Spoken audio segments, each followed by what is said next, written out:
So not much. We haven't actually been over there in a while, probably like a couple years, other than once. Like to check the mail. Grab some mail or something. 2 years.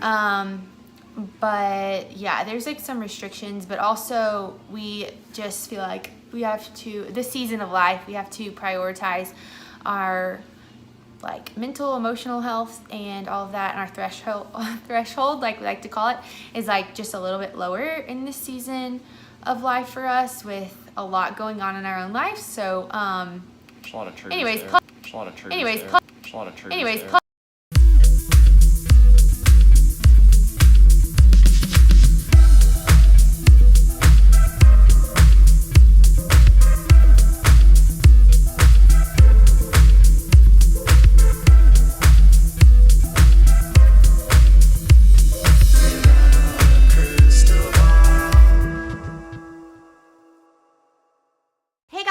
From Without a Crystal Ball. Welcome back to my channel.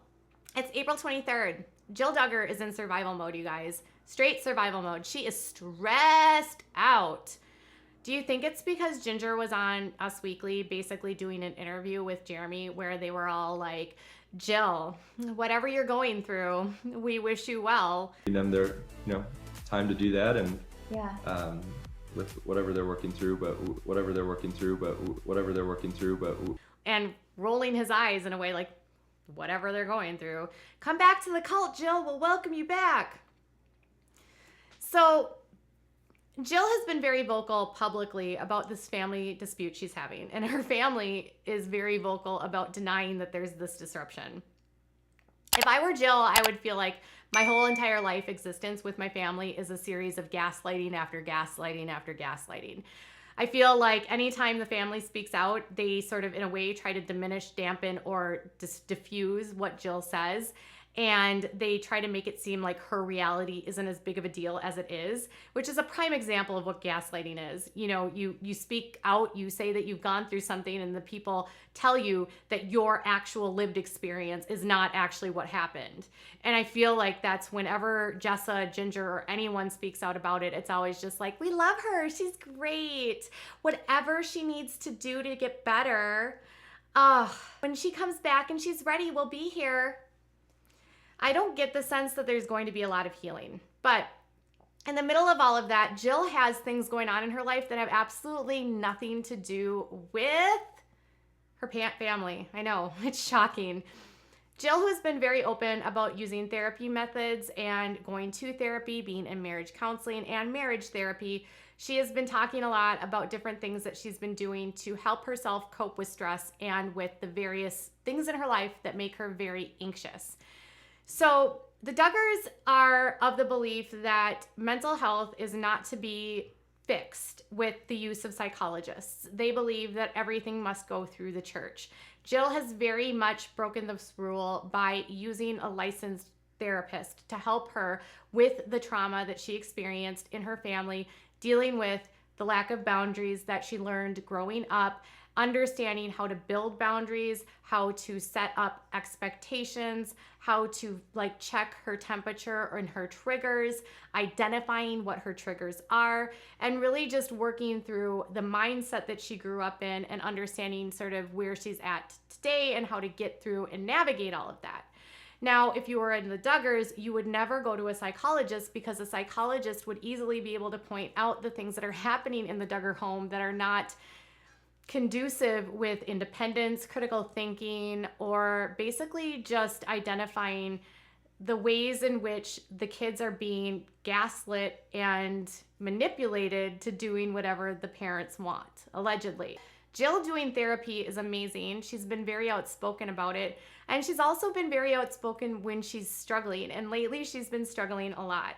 She's finding different ways and different methods in order to help with some of her stress and finding different strategies. So talk therapy is one way that you can navigate and get through some of those feelings. But then therapists will also find and suggest that you do other activities that help calm your mind, calm yourself down, or just focus on other things that make you feel better.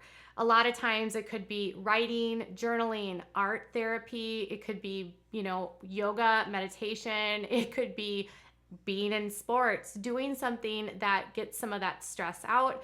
And she decided that she was going to go into gardening. And she said this: "Some days you just got to skip the nap and help mama out with yard work. We're trying some new things this year and hoping it'll work. I'll update you on it later.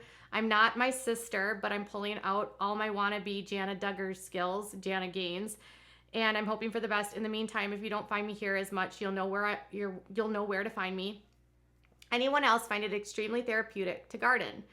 That is once you finally conquer creating a secure space. My fence building skills just aren't that great to keep the dog from tearing up what you've done." And then she updated a couple days later and said, "Happy Thursday. It's all coming together. The boys loved helping me plant some seeds yesterday. Stay tuned to see if we are successful or not. I had this to share some pics of my cuties." And she's been like sharing, just a couple days ago, she said this: "Is it freezing where you live? What were your frost planting rule of thumb? A friend of mine told me in Arkansas, no tomatoes in the ground until May. We started gardening last week, and now we're saying snow is in the forecast for tomorrow. Bringing plants inside is a chore, but hoping everything pulls through. Drop gardening tips and tricks below."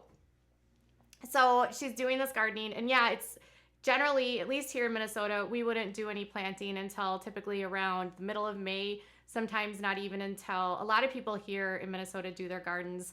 They start them around Memorial Day, because in Minnesota, you just never know. You can get really late frosts here, and it can dampen and ruin the whole crop.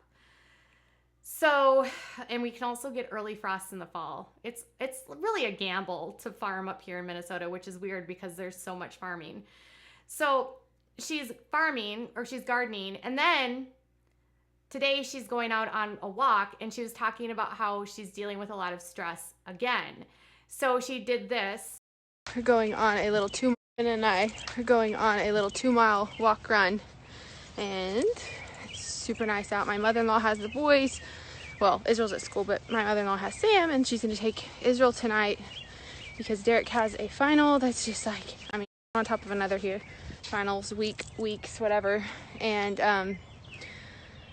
things are a little bit crazy, so I'm just getting a little reprieve time and focus on Finna time and trying to survive here. So, anyways, love the weather right now, by the way.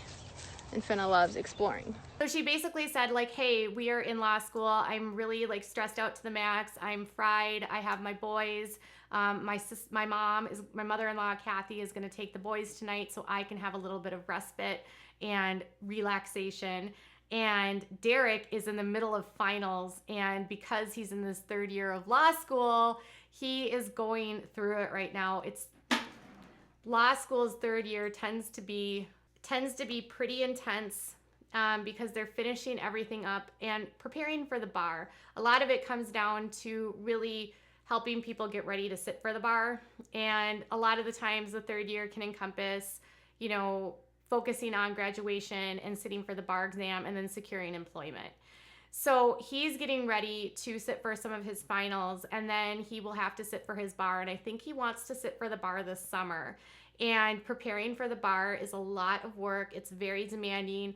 I know from my friends that went through law school, they said they felt like they spent their third year of law school mostly if they weren't like clerking or doing any sort of internships, they spent a lot of time in the library, basically just studying and getting ready for the bar. So knowing that he has so much time and energy, he needs to focus on preparing for the bar so that he can actually become a lawyer after doing all of this training. So obviously that stress is going to take on Jill because she has to deal with the fact that he's not as present in the house and he's not as available in the house. And then in another post, she said this: "Sometimes we need to be reminded to stop and smell the flowers or the pine needles. A walk in nature is good for the soul. We kind of are in survival mode over here right now. So this walk was just what I needed. What helps you survive stress?" And her hashtags were all related to law school. So she's going through a lot of stress. I'm sure a lot of things are probably falling on her because Derek is probably having to spend a lot of time studying or doing his clerking or whatever it is that he's doing. I don't know if Derek's actually been working. I know he said he was doing like Grubhub or, food delivery. So part of me has also wondered, in the middle of this law school, what kind of income is he pulling in for the family, and has all of that sort of had to come on her as well? I don't think that Derek is of the belief that Jill can't have a job or that he's some sort of slacker, because he did work in accounting, and the fact that he's in law school means that he's committed to a job that's going to be highly demanding and can be incredibly lucrative. If he gets a job in private practice, if he works in the public sector, he won't make as much, but it would be rewarding. He hasn't necessarily said what it is that he wants to do long term, but right now, from a family of sacrifice, he doesn't have the wherewithal to make the money. So I'm guessing part of her stress is having to make money off of her social media, along with making sure the kids are okay, taking care of the kids, which begs the question is why she might have been playing a game with the obedience training with her boys. She played this game on her social media. It kind of upset some people because they felt like this was a game that was set up by Michelle Duggar, written about in her book, and they felt like she was using techniques that her mother was using for her kids to make them become blindly obedient to the parents. So she was talking about how Samuel was not responding to yes man and doing commands as instructed, so they had to play the obedience game. So when we're stressed out, sometimes we can lean on what we know, and we know that that is a technique that was used by Michelle along with the corporal punishment. Now, I'm not suggesting that they do corporal punishment, and Derek has said that they don't. So long story short, she is in survival mode. She's using gardening, walking, and now she's taking a day of respite, which means to me that she is understanding her limitations, and a sign that she's continuing to heal and understand that, you know, you have to take time for yourself. And that is a huge thing to me, because in her cult, she was not taught at all to have any thoughts or feelings for herself, and that she was taught selfishness. So the fact that she's even doing something for herself, to me, is awesome. Now, what do you think about gardening and stopping and smelling the roses? What do you think Derek's doing for work? Do you think he's going to pass the bar? And do you think that any of her stress has anything to do with her family, or is it just the day-to-day life and the season that they're in? Tell me in the comments below. Bye, guys.